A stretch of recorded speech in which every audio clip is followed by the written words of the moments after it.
que des petits pas. Voilà, Je passe là, au milieu. Hein. voilà, très bien. Donc, parfait.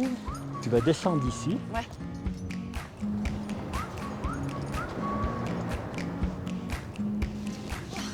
Voilà, super. Oh, on a l'impression d'être au bout du monde là, Lionel.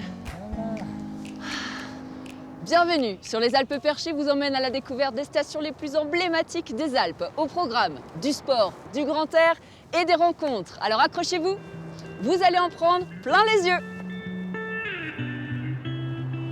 On va bien Chamonix en bas. Chamonix, situé en Haute-Savoie, est la capitale mondiale de l'alpinisme. Je pense qu'on ne pouvait pas trouver un meilleur spot, hein, Lionel, que d'être juste devant le Mont Blanc qui se situe derrière nous. Ah oui, on est juste dans l'axe du sommet du Mont Blanc, 4807 mètres, gravi pour la première fois par le guide Jacques Balmat, le 8 août 1786. J'ai lu que c'était le 3e site naturel le plus visité du monde. Du coup, ça a dû vous en faire des visites, vous qui avez 46 ans de carrière dans la compagnie des guides. Oui, évidemment, beaucoup de gens tentent cette ascension sur ce sommet qui est quand même le toit de l'Europe. On met combien qui de est temps pour le loin, Mont Blanc 6 heures de marche pour atteindre la cime, plus 5 à 6 heures Pour de redescendre. redescendre.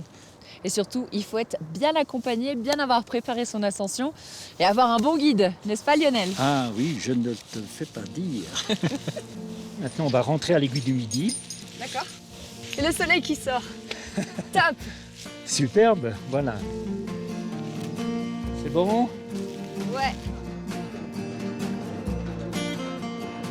Quelle prouesse quand même hein, d'avoir monté tout ça. En D'avoir quelle année? construit en 1955, Ouais. ce téléphérique a été ouvert au public, permet d'accéder à la haute altitude très rapidement. C'est le départ de la célèbre Vallée Blanche à ski, et puis bien sûr du Mont Blanc et de quantité d'autres courses. Et depuis quelques années, on a construit une cage de verre au-dessus du vide. Ah oui, C'est aussi une prouesse sol technique. transparent. On oblige les gens à changer de chaussures pour ne pas abîmer, rayer La vitre. la vitre.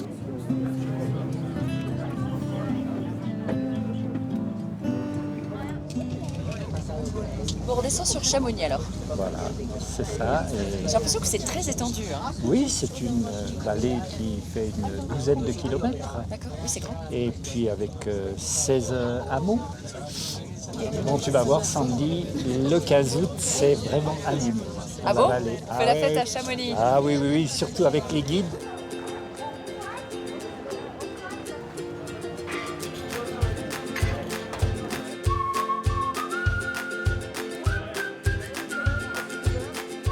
Lionel. Oui, samedi. vous Bon, allez ça y est, bien? j'ai rattrapé le convoi. Très bien, très bien. Bon alors, bien. qu'est-ce que c'est que cette fête des guides? Ah ben ça c'est une institution dans la vallée de Chamonix, la fête du 15 août. La ville de Chamonix honore ses guides. Donc on parade dans la ville en fait pour commencer, Voilà, c'est ça? C'est ça, on va se retrouver devant le parvis de l'église où là nous allons assister à l'appel des guides mais aussi à la présentation de nouveaux membres. Nous allons également honorer certains de nos clients. Oh, il y a du corps des Alpes qui nous attend là-bas. Voilà, c'est ça.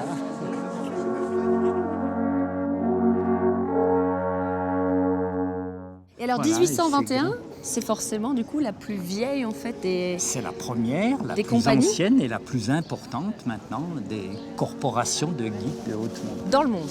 Dans le monde, cette compagnie des guides, c'est la première sécurité sociale au monde. Chaque guide reverse une partie de ses gains à la corporation, mais ça ne suffisait pas. Donc on a créé en 1924 cette fête des guides pour subvenir aux besoins des guides vraiment en détresse.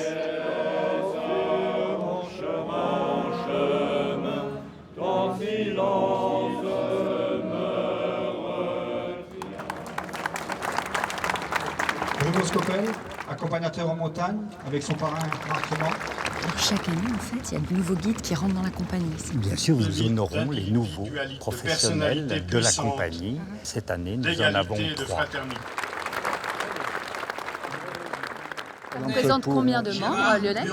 Alors la corporation actuellement, elle est forte de plus de 200 guides et puis je crois qu'il y a une soixantaine d'accompagnateurs en moyenne montagne.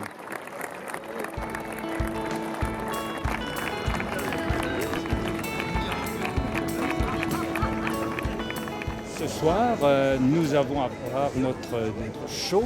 Donc ça, il ne faut pas manquer ce spectacle puisque c'est là où on montre toutes les capacités des guides de Chamonix dans leur élément qui est sur cette paroi des Gaillans qui existe depuis 1930. Bon, je vous y retrouve là-bas. Ah, mais avec grand plaisir, Sandy. À tout à l'heure, Lionel.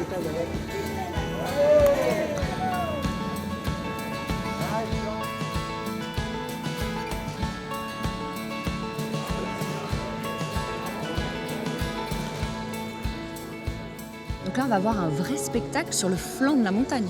Voilà, oui, c'est un ballet vertical fait par des professionnels. Ils sont assurés par d'autres guides qui sont sur le haut de la paroi et ils vont exécuter une chorégraphie sous les yeux de ce public très très nombreux ce soir puisqu'on a autour de 6000 personnes pour assister à ce ballet aérien en fait.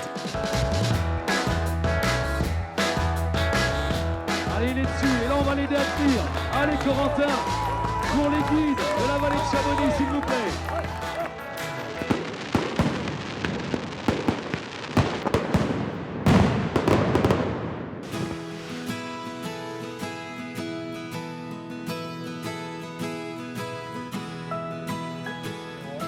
La Haute-Savoie est le berceau du parapente et Chamonix est un des meilleurs spots au monde pour voler.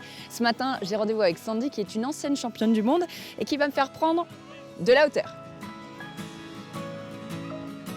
Salut Sandy! Salut Sandy, ça va?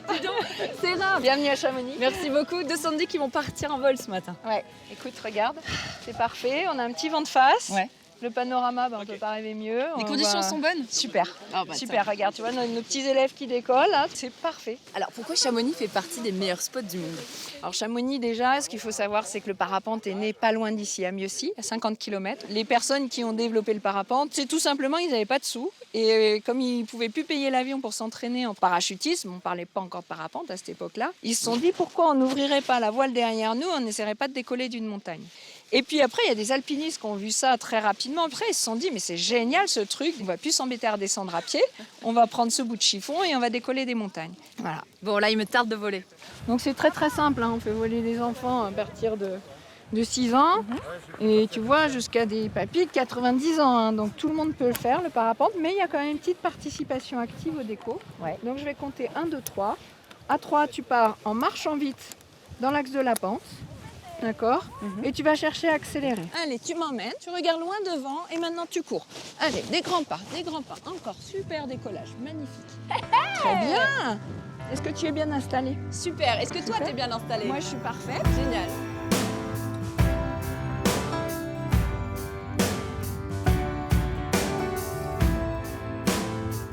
Voilà. Alors, quelle est la différence entre le parapente et le parachute? Je dirais qu'en parachute, on tombe, en parapente, on vole. Ce qui est sympa dans le parachutisme, c'est toute la phase de chute libre, la phase où on tombe dans le ciel sans voile. Et la voile est finalement là que pour atterrir. Nous, au contraire, ce qu'on va chercher à faire, c'est à rester dans l'air, aller chercher les ascendances pour aller se promener. Le record de France est de plus de 400 km actuellement. J'ai eu la chance de voler partout dans le monde quand j'étais sur le circuit Coupe du Monde, Championnat du Monde. Ouais. Et à chaque fois que je reviens à Chamonix, je me dis, mais bon, ici, c'est quand même le nec plus ultra, quoi. Ce qui est magique avec Chamonix, c'est déjà on décolle sur une face sud-est, donc il voit le soleil dès très tôt le matin. Et puis on a vision sur le Mont Blanc, bien sûr. Ouais. Ici, c'est le spot où les voltigeurs viennent s'entraîner, parce que tu vois, l'atterrissage est là, la remontée mécanique est à 50 mètres, donc on remonte très très vite. Et les 1000 mètres de dénivelé permettent vraiment de faire des runs très sympathiques.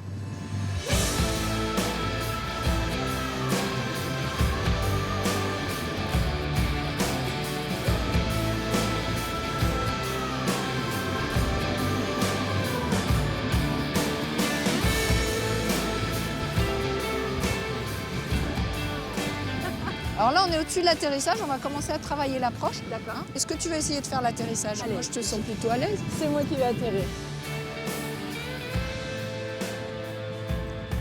Voilà. Bon. Là, je lève mes mains tout en haut, tout en haut. Je laisse les mains en haut, moi. On attend et on court. Et on court. Et on court. Ah merde, je suis désolée. exactement. J'ai fait du surf. Voilà, t'as fait du surf, voilà, debout, debout. Et moi, je voulais pas courir. Moi, je voulais glisser. Je voulais être C'est en un sport position de glisse, snowboard. c'était pas mal. J'ai passé un super vol. Merci Sandy. Eh ben merci, Et puis, bon merci vol, à toi. plein de bonnes choses. Et puis, tu as vu, hein, le parapente peut être hyper féminin. aussi. Absolument. Il y a plein de filles. On a vu Claire qui volait à côté de nous tout à l'heure, qui enchaînait des tricks. Elle est championne de France de voltige après avoir appris à voler aux ailes du Mont Blanc il y a 5 ans. Donc c'est une ancienne élève. ouais. Elle est championne de France. Voilà, on est fiers d'elle.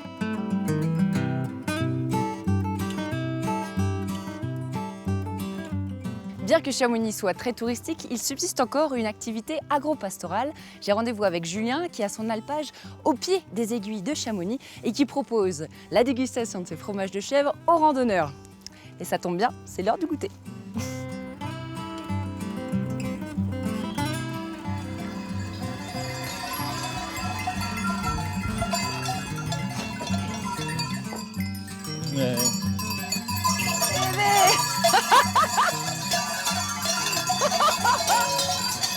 Salut Julien.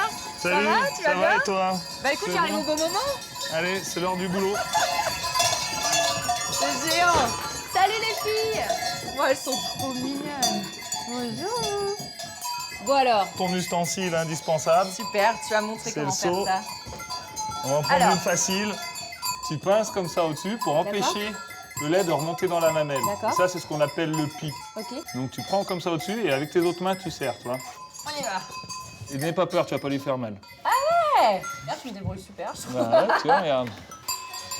Salut, ça va? Tu laiterais combien de fois par jour? Alors, je laiterai 2 fois par jour, matin, soir. Et 2 transformations fromagères par jour, juste après la traite. C'est pas mal hein, ce que j'ai pris. Super fière.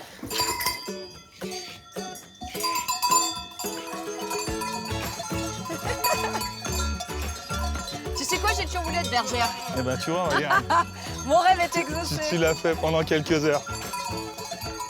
C'est combien d'années que tu es ici à l'alpage? Eh ben, ça fait la 2e saison qu'on est maintenant sur l'alpage de Blétière.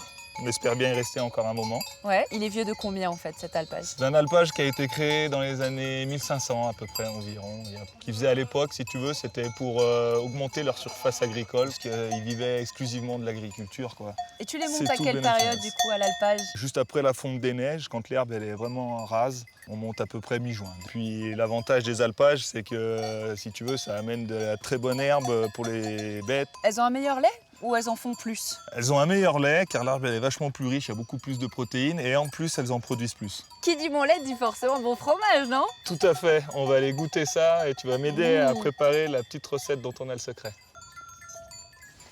Ah ouais, la table est mise. Alors ça, c'est le petit mélange maison, ciboulette et ail semoule. Alors, montre-moi comment on fait. D'abord, il faut démouler. Voilà, tu le retournes et hop, on le met sur l'assiette. À toi, D'accord. pose ton moule, comme ça tu as tes 2 mains disponibles. Ouais. Donc on prend la petite préparation avec le fromage frais. Tu verras, c'est très simple. On le prend, tu le roules tout simplement sur le dessus et on le fait quand c'est très frais. C'est ce qui... Comme ça colle bien. Exactement, il faut être délicat. Waouh, super, voilà. super. Un peu comme une chapelure. Alors, tu Exactement. vas venir enrouler ton chèvre Exactement. dedans. Voilà. On peut tricher un peu comme ça. Allez, on peut tricher un peu comme ça. Et après, tu sers ça comment à tes clients alors? Alors, il faut du bon pain. On met aussi des petites confitures maison, donc cerises. Et on déguste alors. Si t'aimes, c'est les goûts des couleurs, ça. Regarde comme c'est beau. C'est magnifique. Et je suis sûre que c'est super bon. Ça peut pas être plus frais là. Ça pas fond plus dans frais. la bouche. Ça a un goût. La côté ciboulette, ça amène, je trouve, une petite fraîcheur. Et toi, Julien, t'es un des derniers chevriers de la vallée en fait. Je suis le seul, oui, à produire des fromages de chèvre sur la vallée de Chamonix. Donc Chamonix voit d'un bon œil en fait d'avoir des chèvres de nouveau et des élevages comme ça. Chamonix est bien derrière nous. Ils sont contents qu'il y ait quand même encore des animaux dans leurs alpages pour entretenir quand même les terres, quoi. Et puis en plus, tu régales les randonneurs. C'est Exactement. parfait.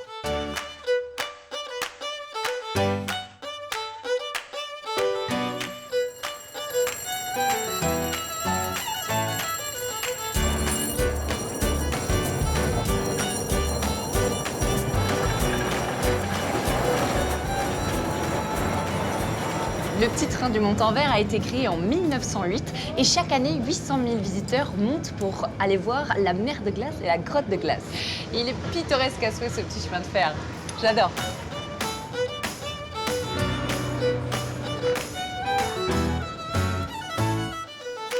Bon, j'ai mis quelques couches en plus, ce qui fait pas chaud à 1009. Ah, j'ai rendez-vous avec Ludo, tu vas pouvoir tout me dire sur le glacier. Bonjour Ludo. Bonjour Sandy. Ça va? Bon alors toi, tu es spécialiste de ce glacier. Exactement. Alors la mer de glace, c'est le plus grand glacier français. Ouais. C'est le 3e glacier des Alpes. On a ici un glacier qui fait jusqu'à 13 km de long.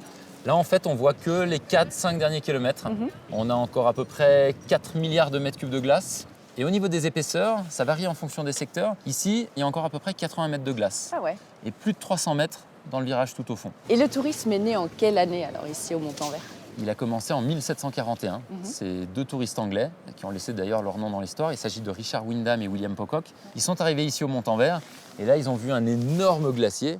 Et ce glacier, ils l'ont tout de suite comparé à une mer très agitée, qui aurait gelé d'un seul coup sous l'effet du froid. Voilà comment l'expression mer de glace est née en 1741.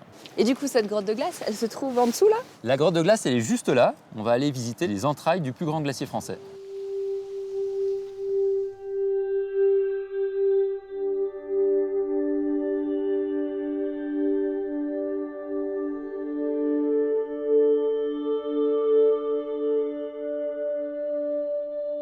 Cette année, la grotte a été creusée à une profondeur relativement faible de la surface. Et on voit que la glace en surface est en train de fondre. On voit quasiment la lumière du jour à travers la glace. Et alors du coup, il faudra creuser une autre grotte pour l'été prochain. Exactement. Le glacier, comme il avance, pour avoir l'entrée toujours au même endroit, il faut de toute façon recreuser une nouvelle grotte. Et en plus, il y a un certain nombre de structures dans la grotte pour égayer la visite. C'est souvent des pièces de la maison. Oh, je me serais bien fait un petit peu, c'est dommage. Bon, on continue la visite de l'appartement. On arrive à la chambre. Eh ben, ta chambre, je serais tenté de dire qu'elle prend un petit peu l'eau. Parce que regarde, c'est la partie la plus crevassée. D'accord. Et par ces crevasses, il y a l'eau de fonte de surface qui arrive dans la grotte. Alors justement, au niveau de la fonte, je te propose de retrouver un collègue, Luc Moreau, qui va nous expliquer un peu plus la fonte de ce glacier. D'accord, volontiers. Je te suis. On y va.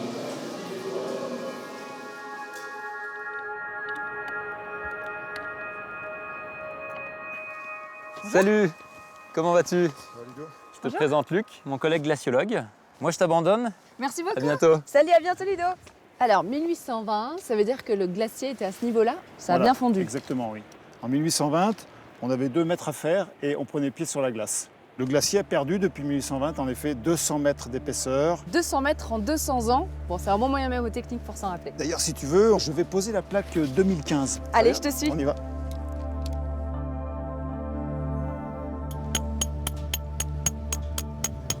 Alors, la fonte de la glace, c'est dû à quoi alors, Luc? La fonte du glacier, ce sont les températures, c'est l'énergie, c'est le rayonnement solaire de l'été. Dans les années 1930-1940, les glaciers diminuaient suite à un manque de neige. Mais le glacier peut diminuer s'il y a moins de neige qui tombe, ça fabrique la glace, la neige, hein, et aussi des étés chauds. Est-ce qu'il faut s'alarmer de cette situation? On participe en balançant des gaz à effet de serre. En fait, lui, le glacier, il va rendre visible tous ces paramètres invisibles que même si aujourd'hui le glacier reprend l'état du Moyen-Âge, on est sûr qu'au Moyen-Âge, c'était complètement naturel. Et donc, il faut vraiment qu'on fasse attention à ce qu'on fait, quoi.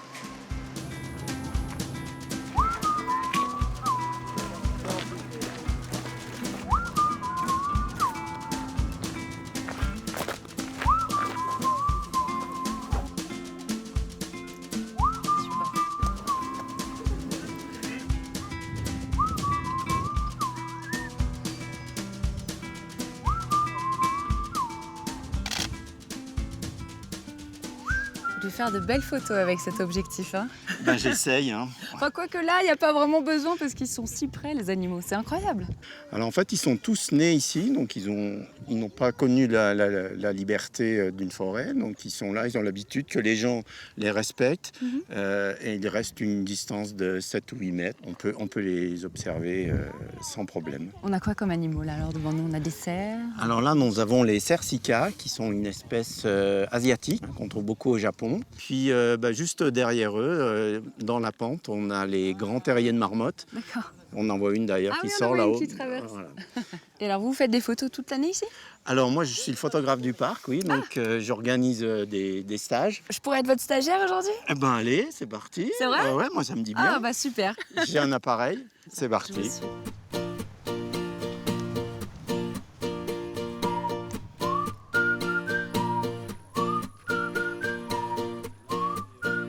C'est super pour les familles et les enfants. En Ah fait. oui. Finalement, les animations permettent d'apprendre plein de choses. On a un animateur qui explique la vie des marmottes, donc tout le monde peut poser des questions et les voir de très près également.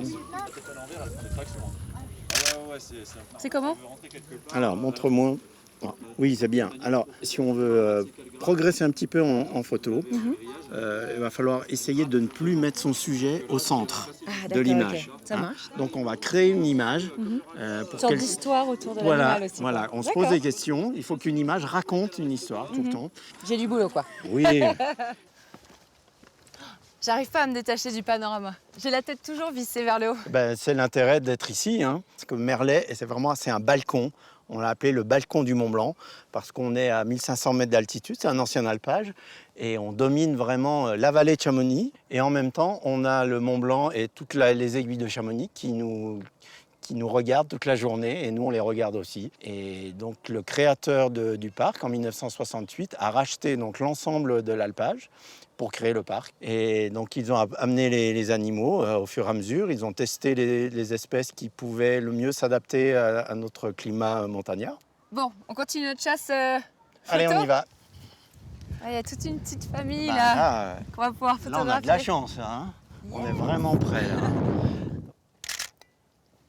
Quand tu pars en pleine nature, tu pourrais mettre des heures à trouver des chamois. Alors c'est tout l'intérêt pour les photographes animaliers, c'est de venir s'entraîner à Merlet parce qu'on a des dizaines d'opportunités, des centaines même, si on reste une journée entière. Alors qu'en montagne, pour faire quelques images, il nous faut parfois plusieurs journées. Ah, relève la tête. Bien Super. que- Ouais, regarde, c'est pas mal. Ah ouais, bien. J'ai besoin d'une assistante, ça tombe bien. Hein.